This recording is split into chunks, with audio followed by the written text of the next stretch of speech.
Bienvenue au jardin vous est proposé par Fertactive. Des engrais solubles pour votre potager, vos plantes fleuries et votre verger. Retrouvez nos produits en jardinerie spécialisée et sur www.fertactive.com. Fertactive, l'essayer, c'est l'adopter. Prendre soin de son jardin n'a jamais été aussi facile avec Oriange 3 en 1, la nouvelle innovation Solabiol. Grâce à la technologie de l'hydrodistillation, Oriange 3 en 1 utilise toute la puissance de l'huile essentielle d'orange. Sa formulation permet de combattre efficacement les insectes, les acariens et les maladies en neutralisant leurs cellules. Oriange 3 en 1, c'est le geste simple pour prendre soin de son jardin. Insectes, acariens et maladies, un seul produit et c'est fini.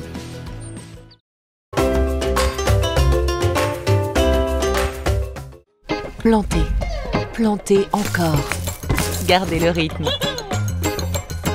Allez-y, vous êtes doués. Mettre les mains dans la terre. Nourrir, partager, faire grandir. Surprenez-vous. Fertiligène, révélez votre nature. Bienvenue au jardin. Patrick Mulan, Roland Motte. Mesdames, Messieurs, le grand Roland Motte de Vittel lui-même, en personne, va vous expliquer ce qu'il va faire toute la semaine prochaine. Et Dieu sait si, en ce moment, il y a du boulot dans les jardins. Oui, est-ce que ça vaut le coup d'en parler d'ailleurs? Il y a tellement de boulot. Donc on va passer cette chronique rapidement. D'abord, aller me balader en jardinerie parce qu'il y a en ce moment tout un tas de fleurs sur lesquelles on va craquer. Il y a des vivaces très intéressantes et donc vraiment des belles choses. C'est magnifique. Est-ce que tu veux que je fasse un petit coup de gueule? Bah oui, ça te changera un peu. Pourquoi pas? Non. Ce que vient de vous dire Roland, il a 2000 fois raison. Donc allez dans les jardineries, faites-vous plaisir, mais faites très attention. Parce que on vous mélange tout, on vous met des plantes qui vont pas ensemble, simplement pour faire joli dans le magasin. On vous met des végétaux rustiques avec des végétaux frileux, on ne vous indique que très très rarement que ce sont des plantes frileuses. Par exemple, en ce moment, il y a des bougainvilliers mais qui débordent de partout dans les jardineries de la région parisienne. Aïe, aïe, aïe. Ben, ça dépend, si tu les mets en serre, si tu les mets en véranda, ça tient le coup. Oui, quand tu vois le nombre qui est proposé par rapport au nombre de vérandas ou de serres qui existent potentiellement dans la région, et on va donner envie d'acheter un truc qui, au mieux, fera une saison. Pourquoi pas? Mais il faut le dire. Et comme on vous le dit pas, eh bien, vous achetez ça sur le coup de cœur, le même coup de cœur que ce que vous a dit Roland, et après vous avez une déception. Je ne veux pas qu'on ait une déception. Le jardin, ça doit être un plaisir, et il va falloir aussi se dire qu'un jardin, ça doit être une réussite, et cette réussite, elle passe par la culture de plantes adaptées à la région. C'est pas ça qui me choque, moi, parce qu'il me semblerait anormal qu'on n'ait pas de bougainvillée dans une jardinerie en ce moment. Ce qui m'embêterait plus, c'est que je n'ai pas l'information. Donc, soit l'information est sur le chromo, l'étiquette, soit j'ai un vendeur pas loin qui me dit « Faites gaffe quand même, ici, dans votre région, ça peut craindre un petit peu », mais c'est le seul truc. Sinon, le fait qu'ils aient du choix, ça me semble essentiel et ça me rassure qu'il y ait plus de plantes dans les jardineries. Bien sûr, au moins qu'on comprenne, quand on est dans un magasin, ce qui va nous arriver. Je pense que les magasins spécialisés devraient être des aides à la décision d'achat pour pouvoir obtenir un bon résultat. Idem d'ailleurs au niveau de la pépinière, parce que des plantes méditerranéennes, c'est ça qui domine dans l'offre des jardineries. Maintenant, je voudrais savoir ce que tu voudrais faire dans ton jardin. Bon, je vais aller en chercher et je vais les planter.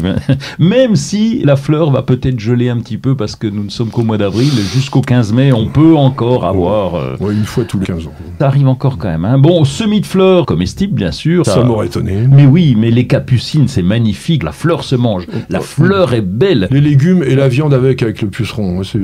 Ouais, mais c'est pas gênant, parce que pendant que les pucerons là, ils vont pas ailleurs, donc c'est très bien. Et puis à la fin, tu récoltes les graines, parce qu'il y en a des tonnes, il y a certaines variétés qui ont des tonnes de graines qui tombent, tu ramasses ça, tu fais ça, confit au vinaigre, c'est excellent. Tu devrais manger, en tout cas, de la capucine, c'est très bon. Bourrache et souci, tu risques de les sarcler un petit peu.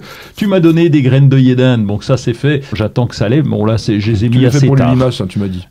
Entre autres pour les limaces, mais il en restera quand même un ou deux. Et ça, tu les sèmes à la volée comme ça, ou tu fais des repiquages?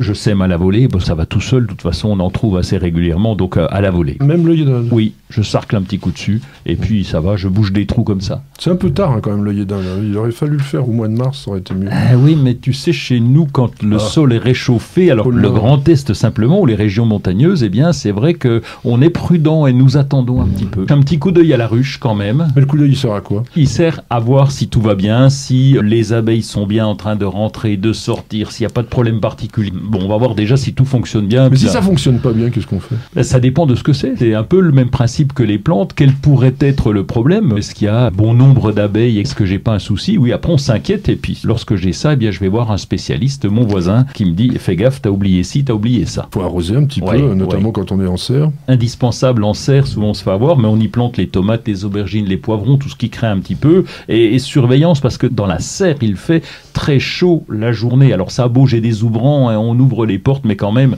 ça chauffe très très vite. Donc là, il faut surveiller l'arrosage. Ça, c'est très important. Sur tout ce que vous avez planté en pot et en bac, c'est exactement la même chose. Attention, je l'ai déjà dit plein de fois, je le redis, quand il pleut, c'est pas pour autant que ça arrose bien les plantes en pot. Parce que souvent, vous avez le volume de la plante qui est important, même qui déborde la largeur du pot, et l'eau ruisselle sur l'extérieur et n'arrive pas au pied. Donc méfiez-vous et vérifiez bien tout ça. Oh, l'homme du paillage, évidemment. Allez, on y va. Oui, si je te l'ai déjà dit, je te le redis, je vous le redis, si je peux arriver à tout pailler partout, ça serait du bonheur. Donc évidemment, là, on rajoute un petit peu de paillage lorsqu'on en a la possibilité. Alors moi, je vais vous donner une possibilité pas chère, c'est que si vous avez des haies, vous les taillez, et vous avez un broyeur, vous les broyez, et vous faites du BRF. C'est la meilleure façon de recycler de façon efficace, pratique et pas chère, des éléments organiques. Parce que le paillage acheté dans le commerce, ça peut commencer à coûter très très cher.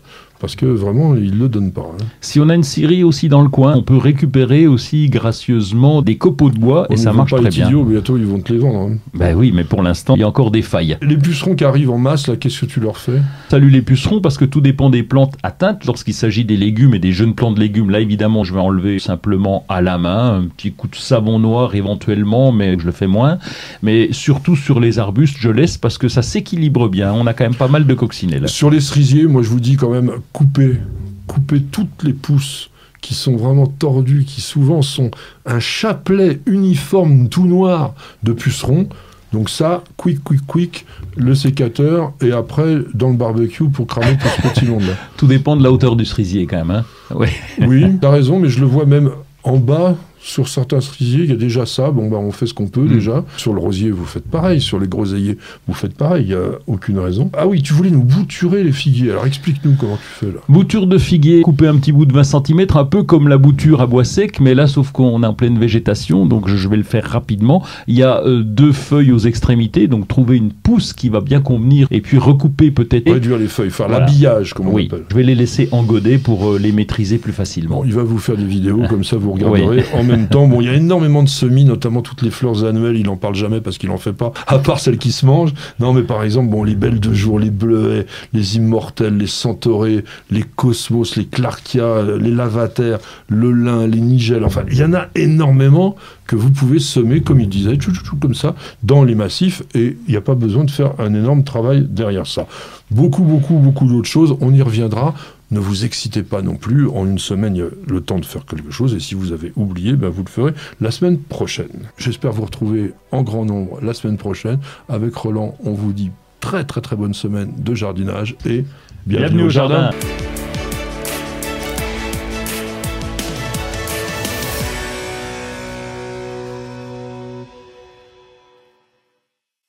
Vous avez écouté Bienvenue au jardin avec Fertactive. Des engrais solubles pour votre potager, vos plantes fleuries et votre verger. Retrouvez nos produits en jardinerie spécialisée et sur www.fertactive.com. Fertactive, l'essayer, c'est l'adopter.